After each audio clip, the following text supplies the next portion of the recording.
April 30th, 1803. Two men signed a document in Paris. In 15 minutes, the United States of America doubled in size. $15 million, 828,000 square miles. The greatest real estate deal in human history. To understand this deal, you must first understand Napoleon Bonaparte's dream. He wanted a French empire in the Americas. He already owned Louisiana. His plan was brilliant. Haiti, then called Saint-Domingue, was the richest colony on Earth. It would be the jewel of a French-American empire. Louisiana would feed it. Together, they would dominate the New World. In 1801, Napoleon sent 40,000 of his finest soldiers to Haiti to crush a slave rebellion and secure his American empire. They were the best army in the world. But Haiti was already in revolution. For 10 years, enslaved people had been fighting for their freedom, led by generals who had learned war from the French and now turned it against them. The Haitian Revolutionary Army was unlike anything Napoleon's generals had faced. They knew the terrain. They were fighting for something the French soldiers were not: their lives and their freedom. Then came the weapon no European general could fight: yellow fever. Within months, 40,000 of Napoleon's finest soldiers were dead. Not from battle, from mosquitoes. News reached Napoleon in Paris. His American empire was over. 40,000 dead. Haiti lost. His dream destroyed. And he was already preparing for war with Britain again. Across the Atlantic, President Thomas Jefferson had a crisis of his own.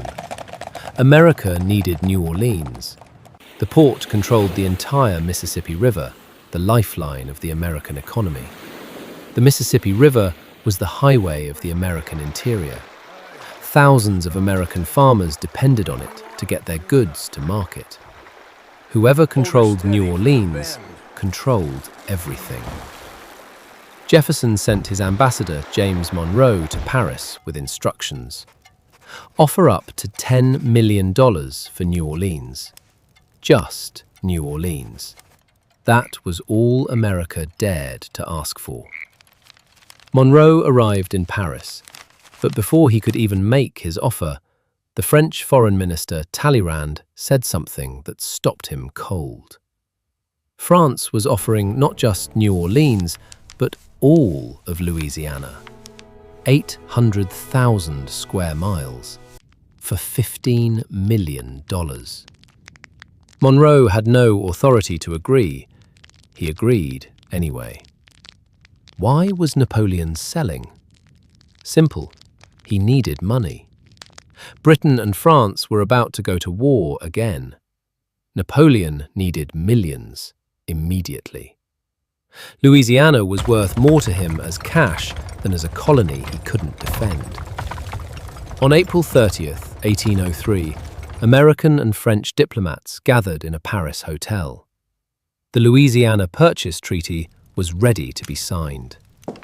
The American delegates signed. Then the French. $15 million. And the United States doubled in size overnight. A ship carried the news across the Atlantic. 3 weeks later, Americans learned that their country had doubled without a single battle, for $15 million.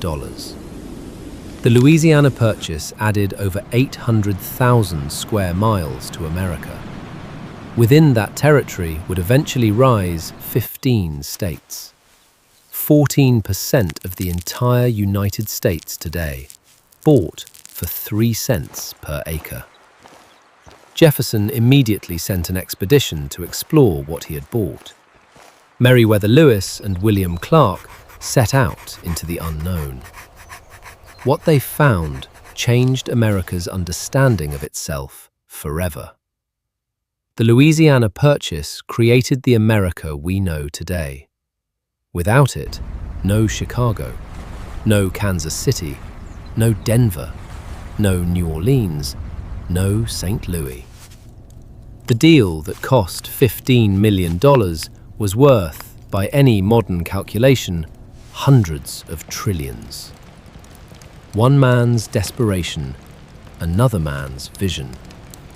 $15 million, 800,000 square miles.